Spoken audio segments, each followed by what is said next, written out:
are buds with failing NRA Dana Lash, so put it back in your panties. So now we're gay. Gotta be so embarrassing. I've got a new show with the company you lost. Yeah, that's so embarrassing. I sold my shares to that company for millions upon millions and millions, more money than I could ever spend. And you are working in my shadow now, and you just have some dumb show that's called, well, we saw this on Michael J. Knowles. It's called, like, Show Us the Tapes. And it's based, again, on the myth that there's this Trump sex tape going around with Russian prostitutes peeing on him. Yeah, I said it. The cops are finding the actual Portlanders and calling them Antifa. Can you believe that the cops were calling the protesters Antifa? Antifa weren't even there. I mean, I saw tons of people with giant Antifa flags and Antifa logos on their giant shields screaming Antifa chants, but the cops were wrong to call them Antifa. So anyway, the police responded to Kathy Griffin and said, we protect, even repulsive speech needs protection. I thought you would know. I had Dinesh D'Souza on my show CRTV Tonight on Friday, which was great. We've got an extra long version of the interview coming out on After Hours. That's the extended remix of the interview. That's like 25 minutes long. Talking to Dinesh, man, you cannot look away or let your mind wander. You have to stay on the money because everything he says, and this movie that I saw, Death of a Nation, it basically argues that the left wing are socialists, socialists are Nazis, socialists are racist. So they've got everything flipped upside down. And he proves it beyond a shadow of a doubt. And when he puts out these DVDs, there's time codes at the back that list every single fact, and you can go look it up. So the reviews he's getting on this are terrible. And look at that, Rotten Tomatoes, 0% rating. They clearly haven't even seen it. 84% of the people love it. 0% on the tomato meter. Remember that Get Out got 100%? And I think it's going to be a game changer because the left put all their eggs in the Nazi basket, which is a strange thing to do. Diversify, guys. I should handle your portfolios. Don't put all your money in one stock. So they put all their money on the Nazi stock. They bet on one horse, Adolf Hitler, running in the third, and they're wrong. So now they're done. They don't have any platform. Look at the new, for 2020, the Dems platform is hate has no home here. So what you're really doing is calling half of the country racist, which makes them hate you and just gets Trump reelected. You don't have any policies, and you haven't since before Obama. I think Bill Clinton was the last time the left had anything valid to say. Or, no, anything to say. They don't have a policy. Hate has no home here. And they put it on their front lawns, like just so you know, they're not having a Nazi. They don't have a Nazi in their guest room. Thanks for the wake-up call. This is what happens when you take testosterone and alpha males out of sex. You're just left with the frills. Like, did you know a woman can make a baby by herself? It's called a self-induced pregnancy, and what comes out is just the parts that the woman can make. So it's like a ball of flesh with 4 hairs and a tooth. And it doesn't have all the other stuff. We do the bones or whatever. Is that real? Yeah. So this is what this is. It's sex without testosterone, and it's just the frills. It's just like a lump of flesh with 3 hairs and a tooth stuck in it. And it's not fun. Sex, yes, I agree that titillation and foreplay is an important part of intercourse, but it's just the beginning. It's just the appetizer. You want to get down to the meat. There's no meat in this. Well, I knew a guy that had AIDS. I guess he still has it. He's alive. Right. And I go, how'd that happen? He goes, I was at a circuit party and I was doing meth and I had sex for 32 hours. And I go, you would have worn off your genitalia. Like if a bug did that, the bug would get a weird AIDS and his little bug penis would fall off. Yeah. All right, let's end it with some incredibly fat pigs just to clean the palate of all this titillation. I'm sorry that I just made you horny. Didn't make me horny, but just to be sure that no one's going away with sexual thoughts in their minds, I'd like to show you, what is this now? This is a thing. They say plus size model, and when they say model, they just mean I pose for photographs that my friend takes. So you're not a model. You're someone who knows someone that has a camera. That's not a model, lady. But look at these women showing off. Look at her sausage fingers. They seem to think that we think they look bad because they're not posing correctly. No. We have eyes, and you're A, unattractive, and B, dying. and sex. And those are linked, They by the are way. worthy The of reason those that men things. aren't attracted to you is genetic. We need our culture We to know that recognize if we that had we're babies with getting you, them first of more than all, you might anything. not make I it. want And secondly, you're going to people die to soon, so they won't have a mom. love their So bodies. there's evolutionary reasoning besides behind our disdain for your disgusting fatness. Look at that guy with his dreads. Oh my God. My name is Substantial Jones, and I Substantial am a Jones? Is that her name? photoactivist. I got the idea for the Adipositivity I'm not Project fat, I'm by substantial. observing No, you're that both. which repulses All right, that's you. enough. Those people need to get off my lawn. Do you remember the talk? You know what the talk is? The talk is when you sit a little black child down and you say, stop being a kid. I want you to know you live in a racist country that hates you, and cops will kill you. Cops will terrorize you just because you're black.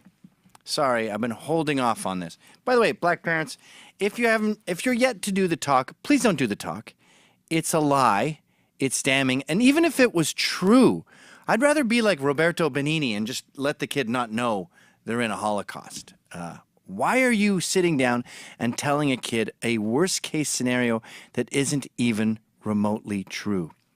John Derbyshire, my buddy at Tacky Mag, did a version of his own where he did the talk that he'll do for his Chinese kids, and he lost his job from not Tacky but National Review just for daring to question the talk. Well, I'm daring to question the talk. I think the talk is child abuse. Can you roll this video? The one that says the talk is child abuse there in the notes. I think it's queued up to a particularly harrowing part. Yeah. That you did something bad. Wait, just stop. Stop. So she was saying, you know, you have to be wary of the cops, and the cops are evil. And can you think of a reason why a cop would pull you over even though you hadn't done something bad? And this girl, I'm guessing she's super tall for her age. I bet she's like 11 or 12. What's she got to say? Maybe because of my skin color. Nice work, Mom. Now Mom's crying. I got tased that time. Look at this. That time they tased me because they said I wasn't complying. Ariel, Were you complying? What's wrong, baby? What have you done, you fool? What have you done, you shitty parent? You terrible father? I'm okay, I'm alive, all right? Oh, great. Every day I get to see you, I get to do this, right? I'm still alive, honey. I haven't been assassinated by the cops yet. Hey, Now they're don't both make me crying. cry. Okay, that's enough. How is that good for kids? Were you complying? Were you wriggling around like a fish and calling them pigs? What exactly happened there? I don't understand why we have to inject this hatred into our children. And I think it's a sign of virtue signaling. I mean, they were making sure they were being filmed while they did this talk. And you often see the talk published because the black parent wants to know that, hey, I'm still around, I'm still being awesome. And can you believe how hard it is for me? I have to tell my kid about this racist hellhole we live in. And it's a dangerous lie. Remember that thing Alicia Keys did, 23 Ways to be Killed? And she got all her celebrity friends to virtue signal and say things like, murdered, shot dead, killed for not having a blinker on. That's the first video, John. 23 Ways to be Killed. And you go, no. Sandra Bland was arrested after she was pulled over for not having a taillight, and then she was arrested after she started arguing and fighting with the cop. Then she hanged herself in her cell because she's a manic depressive. She wasn't murdered for not having a taillight. You're lying. And I did another video about this where I went through all 23 cases, and they had things like unarmed. And you go, oh, he was unarmed? Yeah, well, he was driving at the cop with his car trying to kill him. Or shot in the back while running away. Yeah, well, he was running towards a crowd and he was brandishing a weapon. So the officer decided he'd be a danger to the crowd he was headed into. You create segregation. And you do it with those stupid names, Letishqua and Ereka and all that stuff. Michelle Obama had the best black dad in the history of America, a gimp who went to work every day stuck by his family, named his daughter Michelle. And you had a woman who's what, a 4.5, a 5, married to the hottest, most powerful black man in the world. I thank Dad for that, and she doesn't. So anyway, I went through those 23. I found 6 that were bad, 6 that were evil, 6 that were egregious. And it was Those guys, most of the cops are being prosecuted for that. Justin Volpe, who stuck the broom pole up Abner Louima's ass, he's in prison. Cops hate that guy. Let me just tell you, let me give you a talk about cops. I know a lot of cops. I hang out with cops. Here's, out of 100% of them, 35, 50%, let's say 50% are just sort of trying to get through the day. They don't really care. They don't dislike anyone. They don't like anyone. It's just a pretty dangerous job with an amazing pension, so they want to hold on. I'd say 35% are cowboys who want to save the world. They want to take drug dealers off the street. They don't care. They're not scared of being shot. They're warriors. That brings us up to 85, okay? Another 10% are incompetent boobs. Again, not malicious, shouldn't be there. Big fat pigs, affirmative action hires, losers. That's up to 95. 5% are dicks. Now, these dicks might even be racist. They're assholes. They're the ones who pull you over for no reason. They're the ones that yell at you on the street. They're the ones that take your pot. They're the ones that want to beat your ass.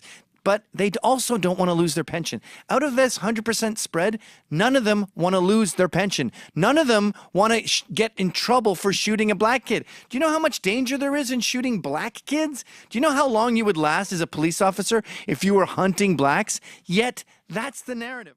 Black people get shot every day, right? It's okay for that, Just right? pause. It's okay for our brothers. Yes, black people do get shot every day by black people. And it happens in areas where you've crippled the police by suing them and saying stop and frisk is racist. So the cops have basically said, I'm not going near south side of Chicago. And that is precisely why murder is so high there. That's why it's so dangerous for blacks, because of blacks. And her tone here is that black lives don't matter. This is why BLM is such a successful name, because they honestly believe that we don't think black lives matter, that this is funny to them, that the Fox News reporter is there just to mock it because it's okay that blacks can die. What? This all comes from the talk. Go ahead. It's our fathers not to come home, right? May I ask you one question while you're here? Why? If a man was shot about 50 yards over there, we don't know by who, why are you here? Because I serve a purpose, sir. I serve a purpose. I matter. My father serves a purpose. I shouldn't die. My brother I don't want you to die. Are you? I'm here because guess what? Whether I'm here, I'm in school, I'm in my car. You said, okay, a man got shot over here, right? So you basically saying, why would I put myself in dangerous way? Exactly. Correct. Right. Oh, but guess what? I could be at work, at school, in my car. I can still get shot by the police. There we go. I can get shot anywhere. Do you see this? I do. Do you see that? Yes. Do you see me? Yes. Do you see you? We are not the same. We are human. But We I are am human. black. Now I don't even think black people are human. Tell me not to come over here. You've been brainwashed. You've been brainwashed into thinking you're in a science fiction movie. All right, that's enough. Here's the deal. If cops were shooting blacks indiscriminately, hunting them for sport, you should kill cops. Yes, you'd be correct. That's a science fiction movie. That's The Matrix. That's RoboCop. That's not even RoboCop. That's Terminator. In fact, if there was a science fiction movie like that where blacks were being shot for sport, I'd go, this is too absurd. I can't. My suspension of disbelief can't handle it. But that's the mentality when those 5 blacks were shot, those cops, were shot in Dallas. That brainwashed black guy thought he was doing good. Or that Muslim convert in Baltimore who shot the 2 NYPD officers. He said, I'm going to fry bacon, which was a chant, right? Pigs in a blanket, fry them like bacon. What do we want? Dead cops. When do we want them now? They end up, when they grow up in this world that everyone hates you, America sucks, America's racist, you end up wanting to kill cops because you believe this fake science fiction movie. I'd also argue you're inclined to join ISIS. I mean, the guy who killed those NYPD cops became a Muslim convert. He was a radical extremist Muslim. So not only are you pushing people to hate America and to not want to try, but you're also encouraging them to become radical Islamists. Oy vey. We're back to 1930. Look at her. Who said that? The lady at the store.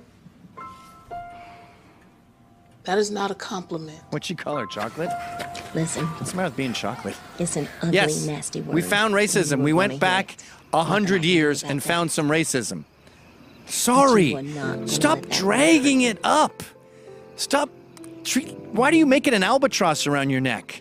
There are some people who think you don't deserve the same privileges just because of what Just you pause here. Black kids weren't allowed to play baseball in the 70s? What the hell's going on here? Look, Mao killed 70 million Chinese. You don't hear them talking about it all the time. Stalin killed 30 million Bolsheviks. You don't hear them talking about it all the time. Why keep dragging this? No one denies that America was racist in the 30s. I kind of deny that black kids couldn't play baseball in the 70s. But this need to keep regurgitating the past is unique to American society. It's a white guilt thing that liberals are using to virtue signal, and it's ruining black lives. It's getting black people killed because it's making them ostracized in their own country. Look what you're telling a kid, that you were not allowed to play baseball in the 70s.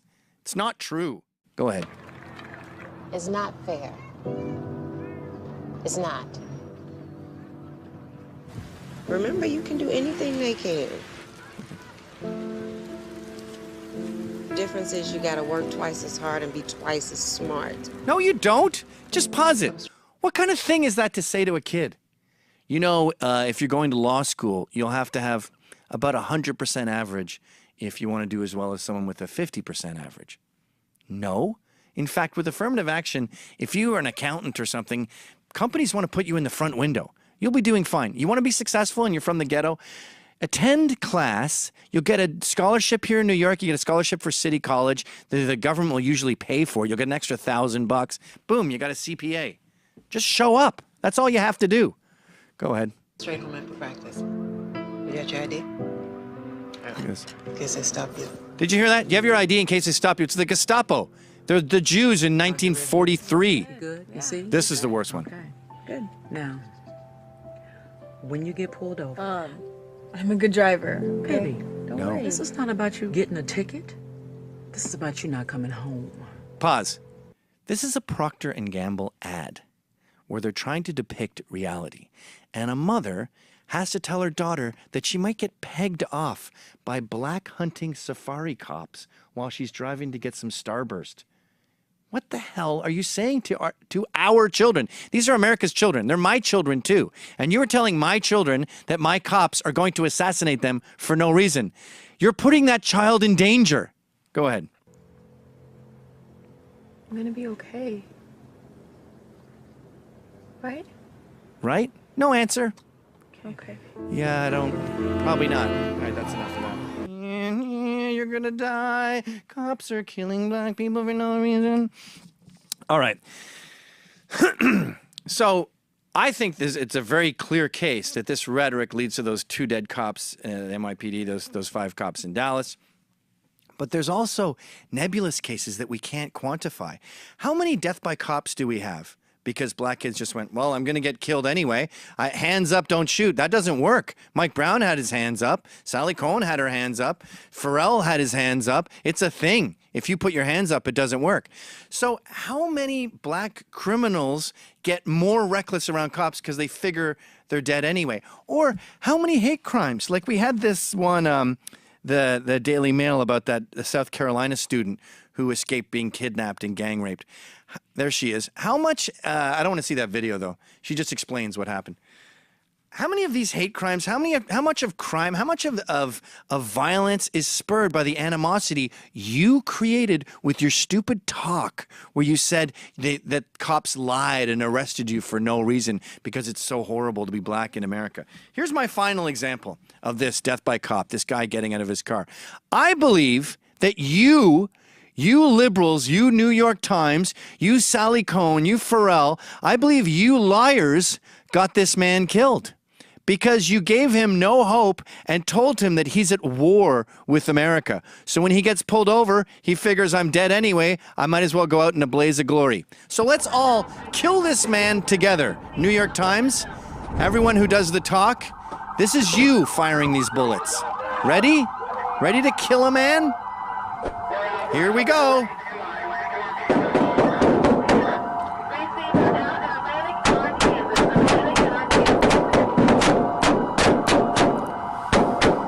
That's enough. That goes on and on and on. And the death of blacks will go on and on and on as long as you continue to lie about this made-up, fake, evil, racist society where Trump is Hitler and cops are hunting blacks for sport. It may make you feel better to virtue signal, but you're getting people killed. I've noticed with liberals, they just say, yeah, he's really right-wing, and that's just, we're done now with that guy. We may be guilty of that too over on our side of the fence, but I thought just for fun, let's break down the groups here on the right and show how disparate and fractured they are. And I wish we were more unified. As far as I'm concerned, there's only two types of people in the world when it comes to politics. There's people who want to be left alone and people who won't leave them the fuck alone. Let's start at the very extreme far right. They call themselves the alt-right. They are seen as white supremacists. I think they're Western chauvinists, and they recognize that white people seem to be doing a great job with the West, and we should at least revere them. There are non-whites on this side of the fence, but there's also a lot of assholes. They are obsessed with the term cuck-servative, which could have had a fun day in court if it didn't attack race mixers like me. You have to be pretty pure to be on the alt-right. But when I think of the big names on the alt-right, whom I know, none of them have given me any shit for marrying an Indian or making Indians or hanging out with homos or any of that stuff. So their followers can tend to get on your nerves, but the actual guys, pretty good guys. Those are Richard Spencer, who I believe coined the term alt-right, John Derbyshire, who was fired from National Review because he wrote an article at tackymag.com that mimicked the letter, which is a letter you write to your black son telling him how horrible the world is and how racist everyone is. Jared Taylor, who grew up in Japan and pronounces the word white, white. And Colin Flaherty, who documents black crime fastidiously, and then Peter Brimelow, who is sort of the go-to authority on immigration. He wrote the book Alienation, and you really can't talk about immigration without talking to Peter Brimelow. He's the top, and I'd much rather see a fight within the right about immigration with, say, the neocons versus someone like Brimelow than I would with the left and the right, because the left haven't done their homework. So a battle of the right is a battle of the wits. A battle with right and left is more like sort of a teaching session where you have to tell them what the data is. All right. After that, we have the paleocons, also known as very pure. And that term is relatively old, paleocon. It sort of goes back to pre-2000, and it was about the pure conservatives. The only ones that come to mind as far as big names go are Pat Buchanan, whose brilliant book, Death of the West, changed my life, and Michelle Malkin, another conservative purist. I guess Cruz would be one, but I mention him later on. The paleocons are isolationist. They hate the neocons, who we'll get to later. Neocons, all right, you know what? Let's get to neocons now. Neocons are really transmogrified liberals who were very left, and then realized that the left doesn't support Israel and doesn't want any intervention in the Middle East. So then they went, oh, no, now we're Republicans. And that's another sort of old term. That was George W. Bush was one, John Bolton is one, Paul Wolfowitz is one. And these guys are very pro-Israel Republicans. I like those guys, too, a lot, especially John Bolton. Ambassador John Bolton. It feels blasphemous to call him John Bolton. But John Bolton and Pat Buchanan would get in a fist fight. If they would be like those Siamese fighting fish. You couldn't separate the partition, or they would be at each other's throats. There's the black conservatives. I've split those into two groups. The black conservatives include Thomas Sowell, the smartest guy in America. I mean, I've never heard Thomas Sowell say anything that was not completely brilliant. Jason Riley, who wrote the great book, Please Stop Helping Us. He's the husband of Naomi Schaefer Riley, who's a wonderful gift to literature. And Alan West, the guy who didn't coin the phrase, but rammed war is hell down our throats after those soldiers were caught pissing on the Taliban. Because, yeah, it's okay to piss on people who are trying to blow you up. We're too bourgeois about this stuff. Now I have a separate category, black cons poor. I've called them ghetto in the past, and I don't think Sonny Johnson appreciates that. But Sonny Johnson and Talib Starks are coming at the right and a hatred of government from the hood. They've seen what it does to people. They've seen what welfare does to black lives. And they truly believe Black Lives Matter because they don't want them encumbered by the teat of the nanny state. Another category here, outcasts. All right, these are the freaks, and I guess being an old punk rocker, I feel a real allegiance to freaks. I find myself consistently drawn to weirdos. In fact, the founder of the anarcho-punk band Crass, Penny Rimbaud, said that he met most of the people he knew because weirdos tend to congregate. The outcasts include Charles C. Johnson, who runs Got News. He also does We Search, I think it's called, and he was kicked off Twitter for saying, let's take down that dude in the Patagonia vest, because it was implied it was an assassination attempt. Pax Dickinson, who works with Charles, he was kicked off of social media for saying that Mel Gibson was going to be raped by a pack of niggers. Now, he said that because he was paraphrasing what Mel Gibson himself said, but because we go back now over time and take things out of context, that was seen as offensive as what you thought it was when I first said it. Mike Cernovich is another brilliant outcast who is empowering young men with his book Guerrilla Mindset to be independent and free of the left's dogma. Joe Rogan I'd put in the outcast. He's pretty left-wing on a lot of stuff, but at least he's curious. And if there's one thing I've noticed from the right, and it's one thing I hope you guys notice from how scattered it all is, that at least the right is willing to hear other opinions. Again, neocons and paleocons, arch enemies. With the left, they all seem totally unified. You go to an anti-immigration rally, and there's a free Mumia placard on someone's sign. They're all on the same page, and it basically just means, I hate white guys, which really just means, I hate my dad. The right doesn't have a problem with his dad, and it could actually do with some thumbs up on old dad. Alex Jones is another outcast. Alex Jones from InfoWars, and you'll never see braver journalists than on InfoWars. They go into the fray and almost get the crap kicked out of them because they're willing to ask questions that no one else will ask. Sam Hyde is another weirdo freak who no one knows where he stands in the political spectrum because he's so brave, but he'll go in there and bring performance art and comedy to the right and really antagonize people, including doing a TED Talk as an ex-Somalian documentary filmmaker who was entrenched in the warlords down there, all completely made up to mock social justice warriors. And of course, the leader of the outcasts has got to be Jim Goad. No one is more conclusive than Jim Goad. I've offered people $100 if they can find anything he's ever said wrong, and his book, The Redneck Manifesto, is a gift from the Lord. All right, now here's another category. Broadcast patriots.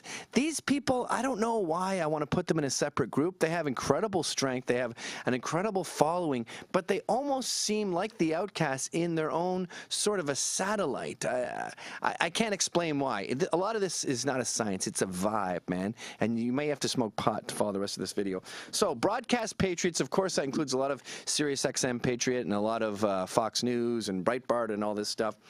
Daily Caller, but I've got Mark Levin, David Webb, Andrew Wilkow. All of their shows on SiriusXM are fascinating and unique. Andrew is the libertarian of the group. We also have Joe Walsh doing talk radio. Sean Hannity is not only just at Fox News, but he has his own radio show. But then you have other guys, broadcast patriots such as Rush Limbaugh, where they just go off for hours and hours at a time with no script, no researchers, no slaves doing their dirty work, just figuring it out as they go along because they have the tenacity, the intellect, and the heart to really know what the hell they're talking about. I include Tucker Carlson in that group of broadcast patriots, and of course Greg Gutfeld and Tom Shalhoub over at Red Eye. Now here's another group. I have this title somewhat sarcastically, is the Islamophobes. And you have, again, I'm sorry, like Ann Coulter said, our blacks are better than their blacks. Our rights are better than their lefts. I don't know why this is. Maybe it's because we get hammered outside of Fox News and talk radio, but we always have to know 100% of our facts or we get grilled. They can get away with murder. I mean, they can literally get away with murder. Hillary Clinton gets away with murder. The Islamophobes, you talk to Robert Spencer, for example, about the Quran. It's like he has the entire thing memorized. Pamela Geller is another woman, incredibly, not that Robert Spencer's a woman, another person who knows the Quran inside and out, knows the Muslim problem. And this isn't, though they're both portrayed as rednecks, I guess Robert is portrayed as some nut Zionist who's all about Israel and the Jews have to take over the world. But you talk to these people and you go, Jesus, you have really done your homework. Another perfect example of this is Ezra Levant, who, like Robert, is lumped in to the nut bar Israeli Zionist Jew blah blah blah thing, but I've seen Ezra passionately defend Muslims with the same fervor he defends Jews. His priority is freedom of speech, not necessarily what is being said. Mark Stein is another guy. I can only read his books in small doses because the truth hammer you keep getting nailed in the head with can be overwhelming. Britain, by the way, does very well with the Islamophobes, with Tommy Robinson, the English Defence League, and Nigel Farage, and UKIP, and Liberty GB. All those groups are, but I left them out of this because that seems like another kettle of fish here. We're focusing on North America. Now we have National Review, who may speak like Jared Taylor, metaphorically, but they are sort of the monocle-wearing elites of the right, and they hate Trump with a passion. They hate a lot of the righties I'm talking about. And I, though politically split from them, very often absolutely adore them. I truly adore them. Although I'm pissed about firing John Derbyshire. And I went to a free speech event with some National Review guys, and the hypocrisy of them being in the room just pissed me off. So that is always going to stick in my craw. But I still, when I read Kevin Williamson, for example, or Jonah Goldberg, or Charles C. Cook, I'm consistently blown away by how hard they've done their work and the profundity of their writing. All right, I'm running out of steam here. New category, the cruise cons, I call them, the cruise conservatives. They tend to be more Christian. They tend to be more traditional. They're very constitutionalist. They hate inconsistency. And they are Steven Crowder, another guy, again, I mean, just do a Jeopardy game with any of these guys, and you will be blown away with how smart they are. Glenn Beck, the guy gets very passionate about religion. A lot of people on the right see him as a Looney Tune, sort of like Alex Jones, but on the Christian end of the spectrum.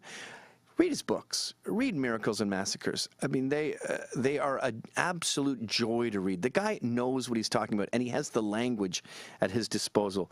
Nick Searcy, who's doing the book about the Grover, what's his name? The abortionist who killed 40,000 black babies.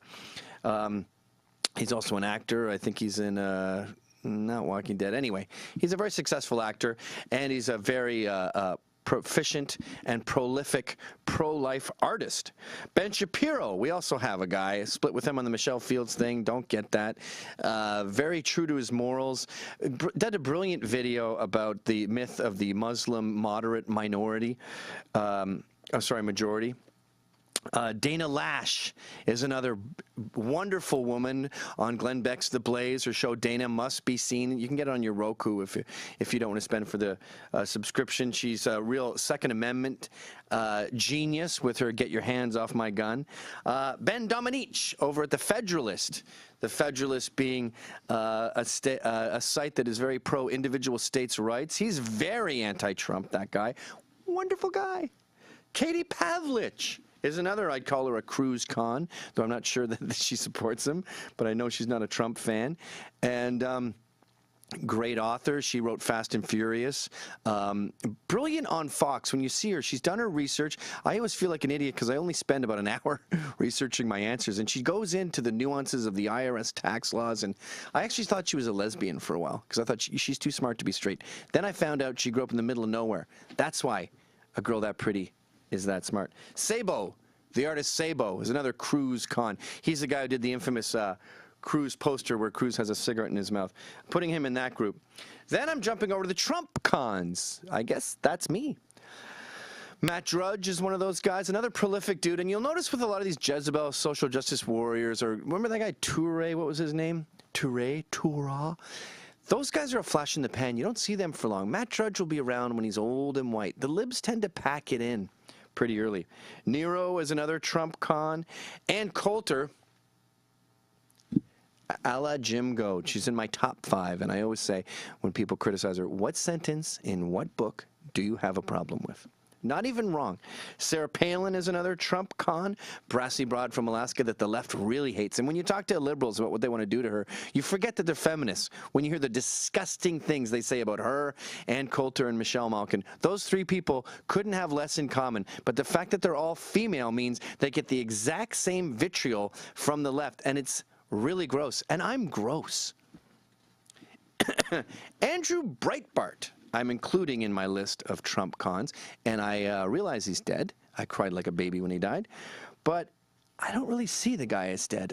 I mean, you listen to Sirius Patriot Radio, and you hear Breitbart this, and well, Breitbart says, or you'll be at a meeting with someone else, and they'll go, well, you heard what Breitbart said about this. The guy's fucking dead, and people quote him more than ever before. Can you imagine people saying that about Hillary? Say she doesn't win, and she runs Hillary.com news, and well, have you heard what Hillary says? Never happened. No one ever said, well, you heard what Al Jazeera said. No one said, well, the Young Turks are furious about this. It didn't happen. It only happens with Breitbart.